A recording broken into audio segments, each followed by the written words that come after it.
Hello everyone, welcome again. Welcome. I hope I'm audible. Welcome once again to my channel. I'm happy to have you here. Thank you for coming back. Thank you so much. And thank you for subscribing to my channel. If you are not, please kindly subscribe to my channel. It's free. It's at no cost. Please do subscribe to my channel. God bless you. My name is Janet.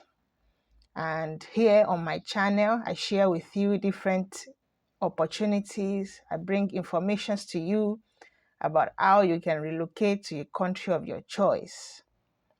So today I'll be talking about IELTS reading.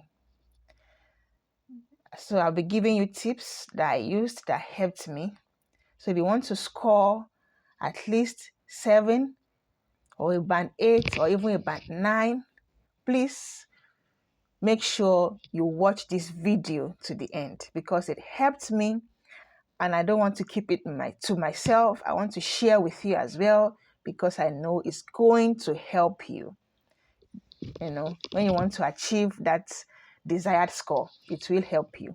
If you have been scoring 6, 5 and 6 for reading or even overall, please, I have other videos for the other sections of IELTS as well that you can watch. They are on my channel. You can watch them, and I'm sure you would be encouraged to just take that test and do excellently well. I assure you. So make sure you are with your pen and paper. I'll be giving you different tips and strategies that you can use for the reading exam. And yes, let's kickstart.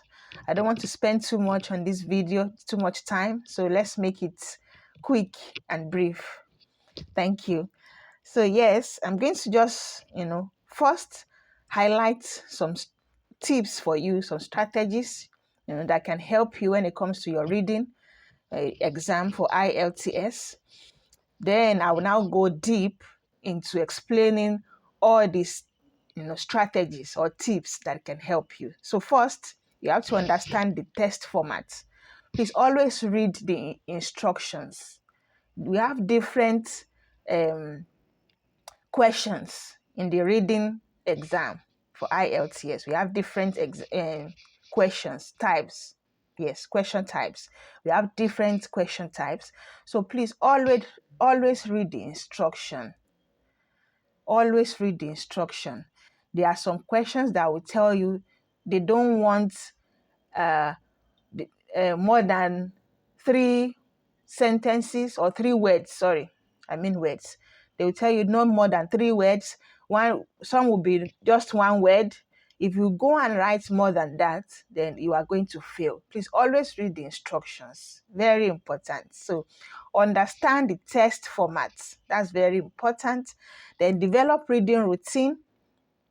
Like if you want to pass your reading test, you have to practice. You have to read at all times. Reading.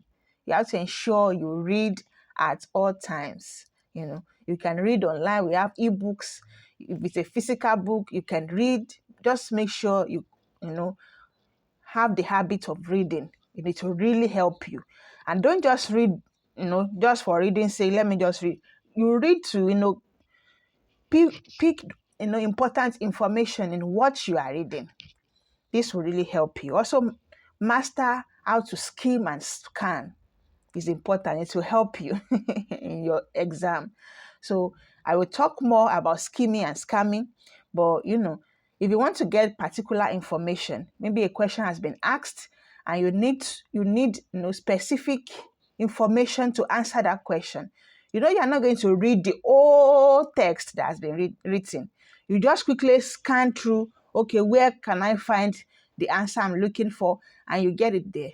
That's what I mean by this thing. So I will talk more about skimming and scanning. So I'm just going over them briefly, then we'll dive into it properly. So also focus on key details. Understand the question. understand if you understand the question that has been asked, then you will focus on what is being asked, so that you can bring out the key information that you need from a particular test. So you have to understand the question. If you don't get it at your first reading, please read again so that you can understand. And also develop critical reading skills. Like I said, always read. Manage your time wisely is important, because there are different sections in the reading test. If you spend too much time on the simple parts of the exam, then you will run out of time when you get to the hard parts, which is the last part of the exam. So you need to learn how to work on your time management, have time management skill. Then there are different practice materials online, especially for Cambridge. You can go to the Cambridge website and use their practice question. Please don't cram those questions. Just use them, to practice, and then please be sincere with yourself. Be sincere with yourself. All right. So enhance vocabulary and grammar. When you read, you learn more about different vocabularies and grammar. You learn every day. You learn new words. When you carry a new book, you see new words that you've not seen before. You can go online to see, okay, oh, this is what this means. It broadens your mind. Okay, this particular thing, this particular word means this. It can also mean this. It can also mean this. You have an idea. You have a wide knowledge about different words that you will learn if you enhance your vocabulary through reading. So also, very importantly, always stay calm when you are writing your exam. Be calm, because if you are nervous and you are not you are not able to comport yourself or compose yourself, you're not able to compose yourself very well, then you will lose balance. You will be I'm looking for the right word to use. You won't be able to give your best. Yes, you won't be able to give your best if you are fidgeting, if you are scared, if your heart is beating really fast. So please stay calm as much as possible. Stay calm. You have studied. Remember, you have studied, you have practiced. So just have it in your mind that everything is going to go well, that you are going to do well. Be positive. And most importantly, pray to God. Don't leave God out. Even if you have read, you have done all, please still tell God to help. That's my secret as well. Going back to God and asking Him for help and asking Him to, help me in different aspects. And it has been working. It can also work for you. All right, so let's dive in. Sorry about that. Okay, so let's dive into the video. All right, so like I said, reading. So we have different IELTS exam. We have for academic, and we also have for general. So, but be rest assured that it's still the same strategy for both academic and general. It's the same. There's no difference. For both academic and general, it's the same strategy you need. So either you're writing a general exam or an academic exam, IELTS exam, it's still the same strategy, for your reading test. So for reading, there are 3 sections. Take notes. I hope you are taking notes. There are 3 sections in the reading exam. So we have the simple one. The part 1 is a simple one, very simple one. For part 1, it's very simple. Part 2, is a little bit difficult, but not so difficult. Then we have part 3, which is very difficult. But don't let that scare you. Don't let that scare you. Don't be scared. So, just before you start, just make sure, have it at the back of your mind that this test is, to, get your ability to read in English. They want to see that they are testing your ability to read in English. Take note of that.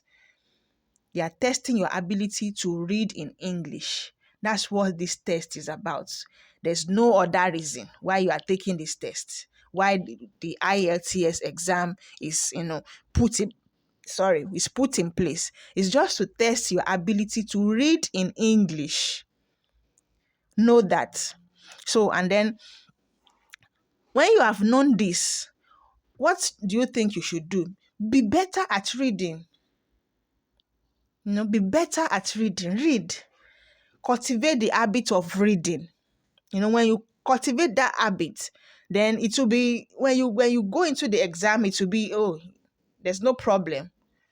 I can do this. You have that positive attitude, and then practice, like I said, practice. Practice make perfect. Practice make perfect.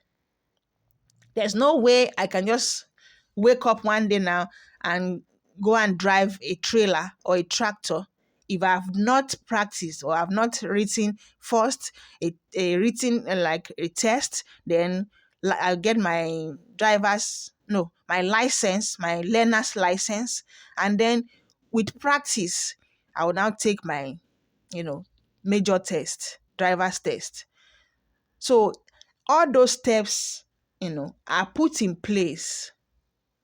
There's no way I can just wake up out of the blue and just say, yes, I can drive a tractor without practice. I hope you'll guess what I'm trying to say. I just use that as an example. So you have to practice.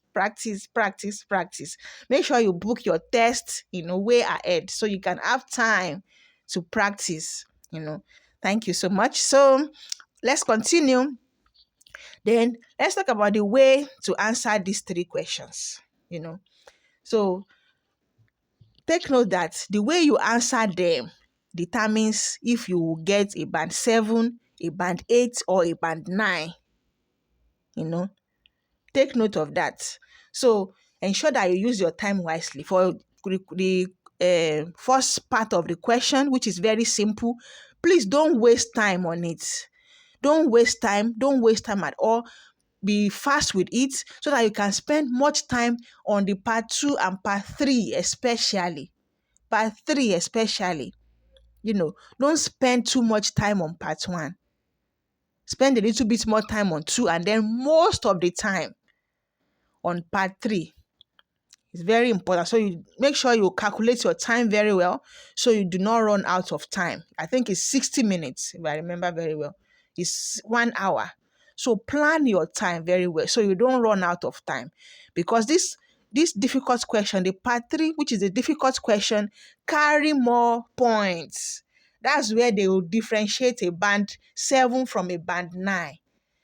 So if you are not able to conclude your part 3, then you won't score a band 9.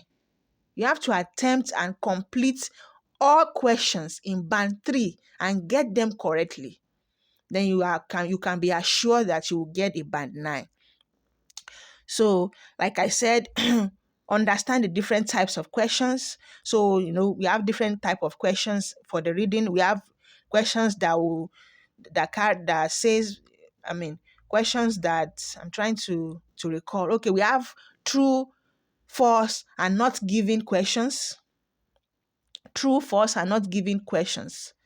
That's number 1 question, the type of question that you will encounter in the reading exam.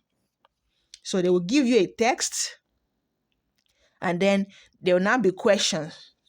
They will write a sentence and now ask you if that is true from what you have read in the text above. From what has now been said, from the question that's now been given you, is it true? Sorry. The way it's doing me, that's why I'm acting like that. So I'm going to ask you from what you have read above and from what you have been given now as a question, is it true about the text or false? Or that information was not even given at all? You have to determine that. Is that information true about the test? Is it false about the test? Or it was not even given at all in the test? That's why I said, if you don't cultivate the habit of reading, you will not be able to determine all this. So especially the not giving option. So, you have to have, a particular level of skill, reading skill, to be able to identify if a particular, sentence is mentioned in the text, for you to be able to say if it's given or not given. I don't know if I'm making sense. Okay, let me give an example to clarify. For example, now, maybe the text that you've read talked about, talk about myself. Let me talk about myself, for example. So let me talk about myself. So the text has said that my name is Janet and I am 37 years and I live in Canada and, okay, just some things about myself, like that. So I've written all those things. I've explained myself. So when you get to the question part, so the first sentence that was given you is Janet. Janet. Janet is a middle-aged woman who lives in Canada. That's number one question that's been given you. So now it's not left for you to say, is that true about Janet? Is it false about Janet? Or is that information not given? Maybe it's not given, it's not known from the text that you have read. So like I said, that particular sentence, Janet is a middle-aged young woman. Do you think it's true or false? Or it was not given? I know some of you will say it's true because if you are 37 years old, you are moving. But some will say no. And I think middle-aged people are from 50 years old. So it can't be, I'm not sure. If you are not sure of that information, if it's not clear, that means it is not given in the text. So 37 years of age doesn't, prove that she's middle-aged. When you say somebody is middle, it can mean different things to anyone.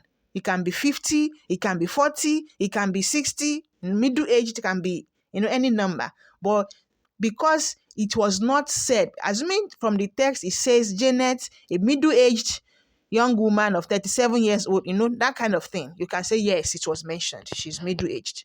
But it was not given. It was not given. So it was not given would be your answer for that particular sentence. And then if I'm to give you another example about, maybe, okay, let's say Janet lives in Canada. That's straightforward. It's there in the text. So you can just say true. That's true.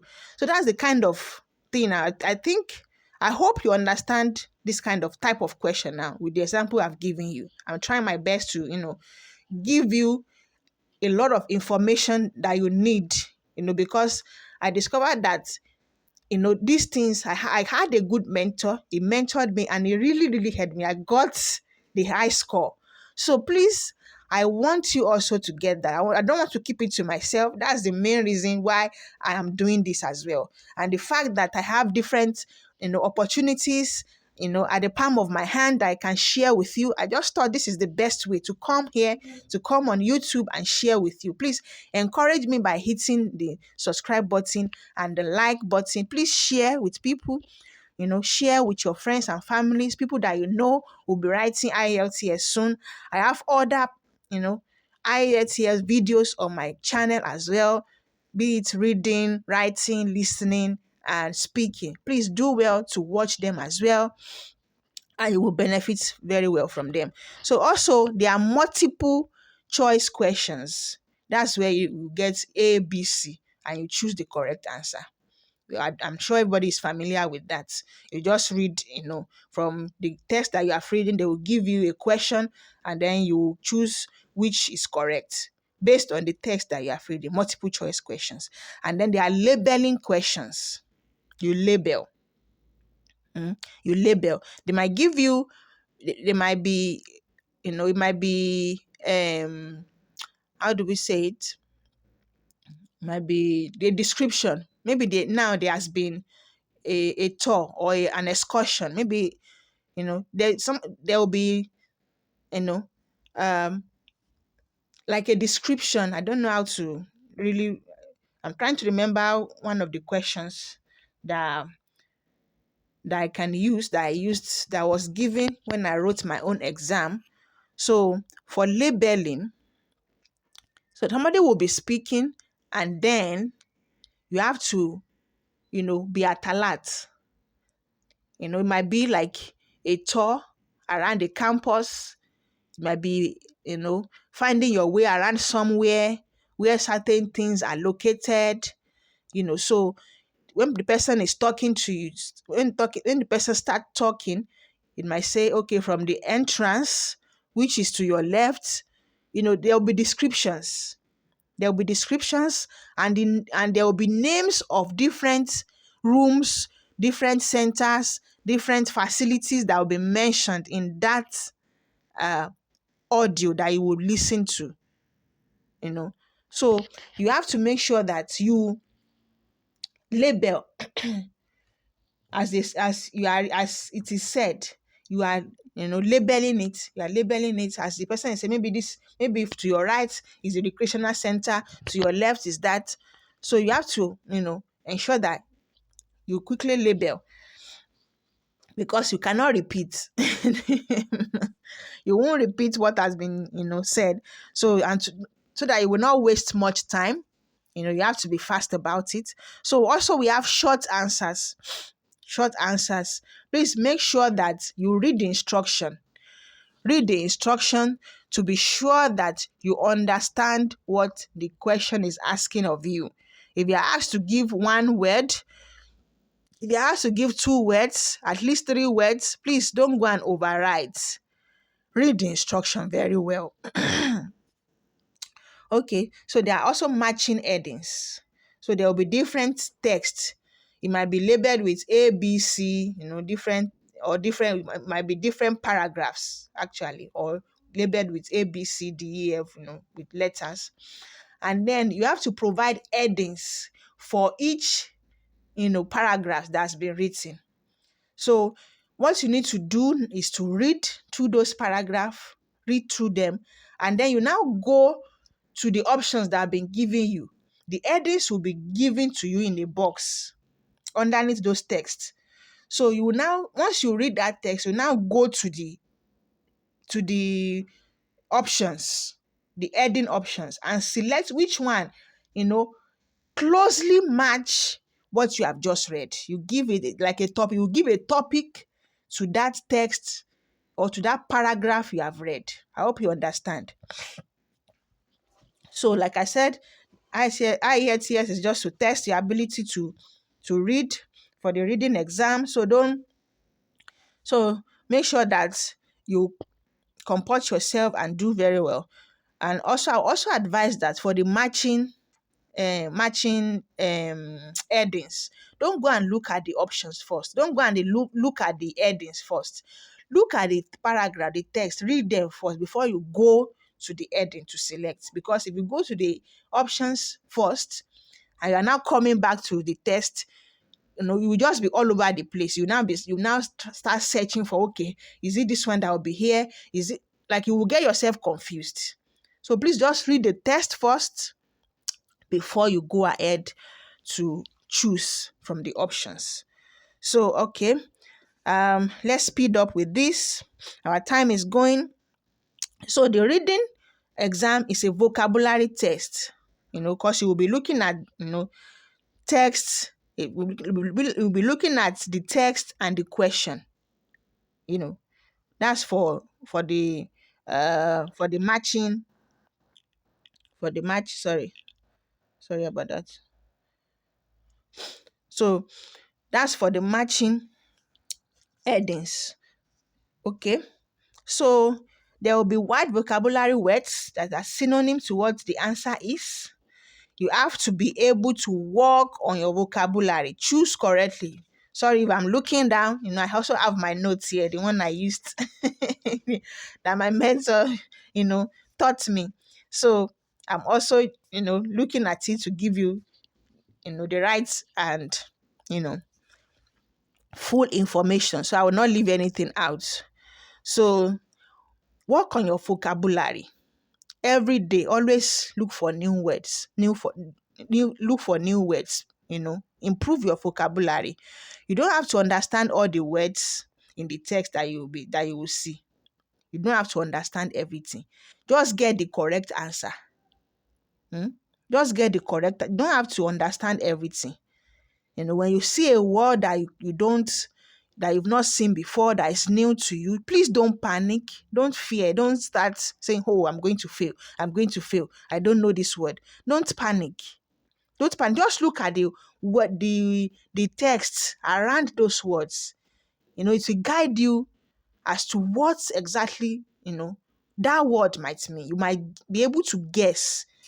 If you look at the text around it, you might be able to guess what that word is saying. So, for example, now let's say the children at Sunday school were ecstatic when they got the news that Santa Claus would be visiting the church. So, when you now see ecstatic now, you might be fidgety and say, oh, what is ecstatic? What is ecstatic? What is ecstatic? But don't do that. I promise you, it's not that bad. Just look at the word, just look at the text around it. The children at Sunday school, children, and Santa Claus. You can just guess that, yes, they will be happy, they will be excited. So don't panic. Just guess what the meaning of the word is through the text around it, and then it will give you an idea when you get to the question. In case a synonym is used, maybe now from the question that they asked you, they now used happy. You'll be able to know that, okay, yeah, this is ecstatic. The answer is ecstatic, because happy also means ecstatic. You have guessed with the text that is around it. So please take note of that. So like I said, read actively, read and try to find the answer. Don't just read and say, okay, I've read this thing, I'm tired. Use the practice question, read and make sure you get the answer. Don't deceive yourself. Don't deceive yourself. Please make sure that you work with the score that you'll be given. Use the Cambridge practice questions. They will give you, the breakdown of you will get your results. I mean, at the end of the practice question, you can see where you have failed, how you can improve. It will really help you. So, like I said, read the instructions carefully. Be careful with spelling. That's very important. Be careful with spelling. Hey, very important. I remember when I was practicing I had different spelling mistakes, and I did not deceive myself. When I checked the answer and I saw that, okay, the spelling is wrong, I made sure that I scored myself wrongly. I didn't go and edit it and then mark myself. I was sincere with myself. So I went back and, ensured that I practice different spellings. There are times that you even get to the exam, or what before, even a simple word like when, like WHEN, you can forget when you panic. But that's why I say you have to be calm. You have to be calm. Sometimes it's not because you don't know it. It's because you are scared. You are not relaxed. Your mind is not at ease. So you have to ensure that you are relaxed, you are calm, your mind is at ease. Then I can assure you that everything will flow well.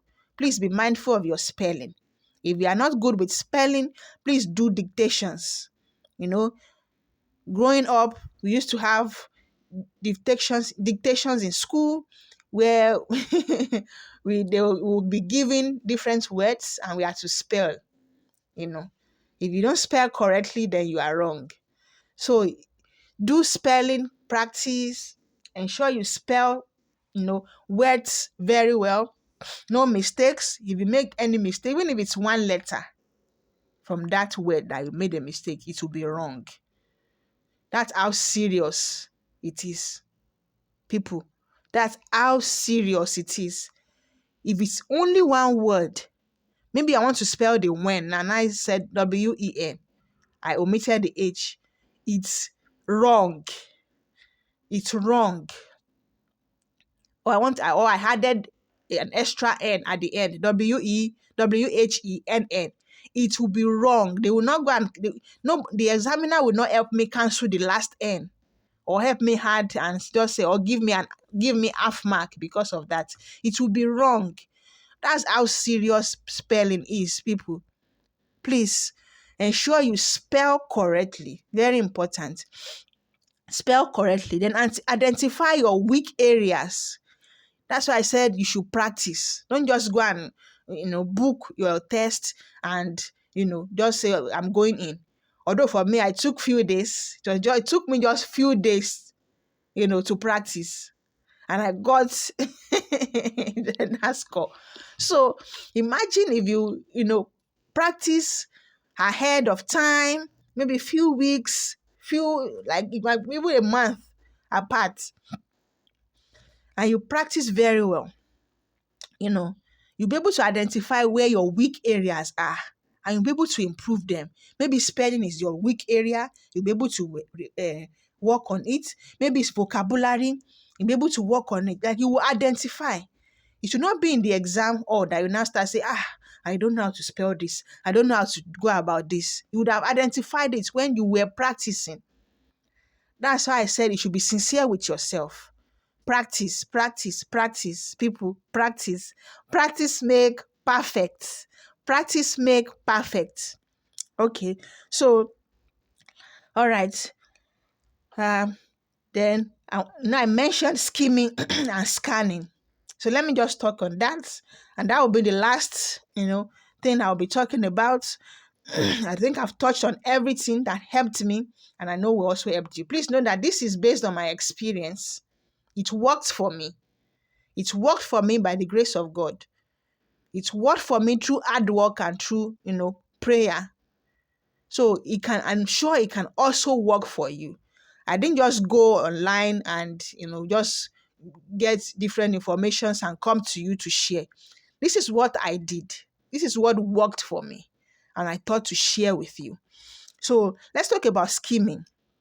Skimming is reading text quickly to understand what is it about. That's what skimming is. You read quickly to understand what it's about. For example, now, maybe you are in a library. You need a particular text, a particular book that talks about psychological health.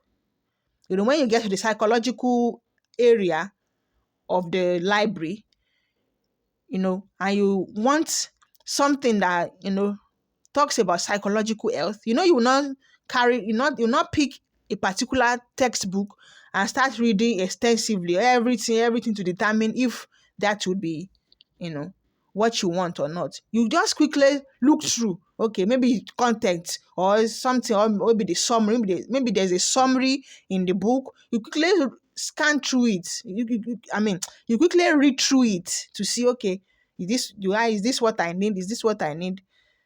That's what it means. And this kind of questions can be seen in labeling. When you want to label, you just quickly, look at the questions, what you are labeling, and see, okay, this is what it is. This is what should be here. This is what should be here. You just quickly read through. You don't read extensively. You don't read to understand. I don't know if I'm making sense. You don't read deeply. You just quickly read through to pick your answer, to find your answer. You quickly read through to find your answer. Then for scanning, you have to scan through to find a particular information. Okay. So scanning is, although it's related to this scheming, but it applies more to questions like true or false or not given. You scan through. That's when scanning comes in, because it's information you are looking for. For labeling, you are looking for a particular thing, particular word or words that you will use to label. You skim. You skim to get those words that you use to label. For scanning, you are looking for information for you to determine if that sentence is true or false or is not given. That's where scanning, that's where scanning take place. All right, so also we have close reading. And I've talked about skimming, I've talked about scanning. We have close reading. Reading carefully around the area you think a particular information is located. That's close reading. You have a question in front of you, and before you got to the question, you have already read the text, and you are not so sure about what the answer is. Then you go back to the text, and you determine, okay, I think the answer should be on this paragraph. Then you read closely. You read closely to get the information from that paragraph or from that text to answer your question. That's where you have the short answer questions. For example, a short answer question, you have asked you, maybe you should give 2 words, or you give 1 word, or you give 3 words. That's where you will know, okay, if I'm asked to give 2 words, then I have to go back and see where those 2 words are in the text. Then you read closely to get your answer. So that's basically what I did, and it worked for me. And I'm sure it can also work for you. It can work for you. If it worked for me, then it will work for you. So I'm rooting for you. Please don't be scared. Go ahead. Practice, practice, practice. Like I said, don't panic. Be relaxed. Work on your weaknesses, and you are going to do very well. You are going to do excellently well. I pray for you that you will do well in Jesus' name. Please, thank you so much. Please do well to follow me. Click on the subscribe button if you have not. Please like this video if you find it so insightful and informative. Please share with others as well that you think might need it. Your friends, your family members, share with them. Leave a comment as well. Please leave a comment for me down below. Ask your questions. If you think you have benefited, let me know. Let me also know when you'll be writing your IELTS. And if you check my description box, I have my email address. If you need further assistance, if you need to ask any question, please contact me through the email address. You can also leave a comment down below, like I said. I also have an Instagram account, a channel where I notify people of new videos that have been posted. You can do well to follow, to subscribe to my Instagram channel so that you can be notified once I drop new videos.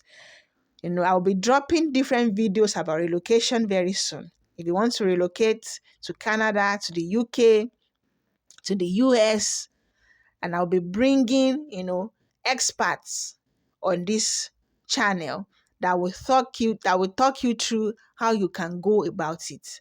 People that have done it, people that have been successful, and they will show you step by step on how to go about it. They will tell you which agency, will help you. Also, they will tell you which route is best for different countries. Now, I have so many things that I'll be bringing to your attention, to your notice on this channel. Please do well to follow me. Tell people to subscribe. There will be different videos in the coming days. And as you do so, may God bless you. Thank you so much. Thank you so much. Do have a lovely day. Please don't forget to leave a comment for me. I would like to hear from you. Thank you, thank you, thank you, and bye. Have a wonderful day.